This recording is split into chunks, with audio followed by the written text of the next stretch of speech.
اعوذ باللہ من الشیطان الرجیم بسم اللہ الرحمن الرحیم۔ جس طریقے سے آپ نے رمضان کے روزے رکھے ہیں، جیسے اللہ کے نبی صلی اللہ علیہ وسلم نے ارشاد فرمایا من صام رمضان ثم اتبعہ ستا من شوال کان کصیام الدہر۔ الحمدللہ اللہ نے ہم سبھی کو رمضان کے مہینے عطا کیے اور ہم سبھی لوگوں نے رمضان کے روزے رکھے ہیں، لیکن اللہ کے نبی صلی اللہ علیہ وسلم نے فرمایا کہ رمضان کے علاوہ بھی کچھ دن ایسے ہیں جس میں روزہ رکھنا چاہیے۔ اگر کوئی شخص رمضان کے علاوہ پورے سال روزہ نہیں رکھتا ہے تو کوئی گناہ نہیں ہے، ناجائز و حرام نہیں ہے، لیکن فضیلت اور ثواب بہت زیادہ ہے۔ جیسے کچھ نماز ایسی ہیں جس نماز کے ثواب بہت زیادہ ہے، یعنی نفلی نماز میں کچھ نمازیں ایسی ہیں جن کا ثواب بہت زیادہ ہے، ایسے ہی نفلی روزے کا بھی ثواب بہت زیادہ ہے۔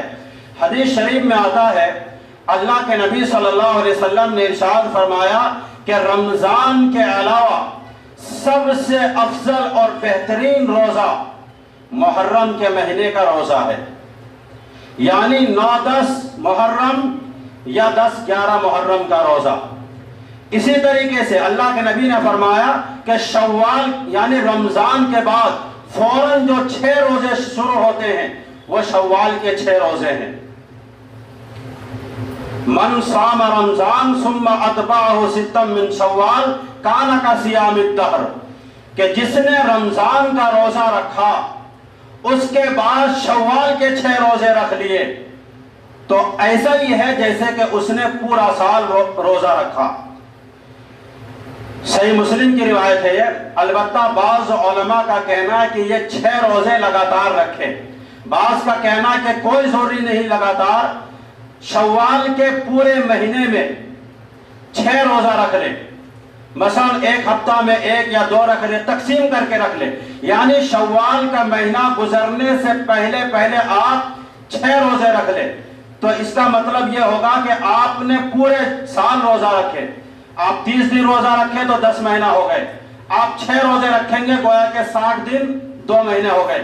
تو گویا کہ یہ اللہ کی نظر میں یہ حکم لگایا جائے گا کہ میرے اس بندے نے پورا سال روزہ رکھا ہے۔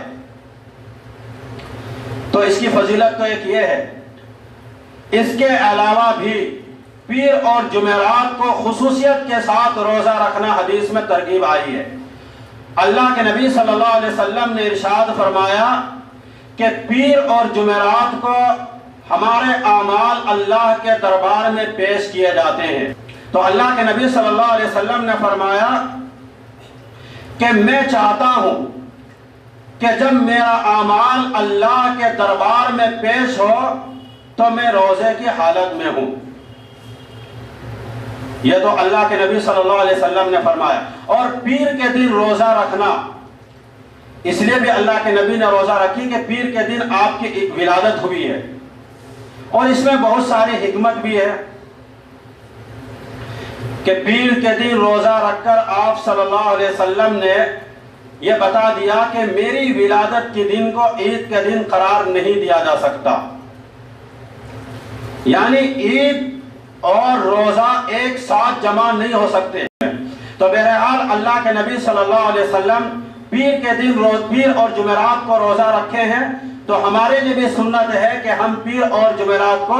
روزہ رکھیں، اور اس کی فضیلت یہ ہے کہ اور دنوں کے مقابلے میں ثواب بہت زیادہ ہے۔ ایک تو یہ، دوسری یہ کہ جب ہمارا اعمال پیر اور جمعرات کو اللہ کے دربار میں پیش ہو تو میں روزے کی حالت میں ہوں، میری اس حالت کو دیکھ کر اللہ کو رحم آ جائے اور ہمارا ہر اعمال اللہ قبول کر لے، یہ بھی ایک حکمت ہے۔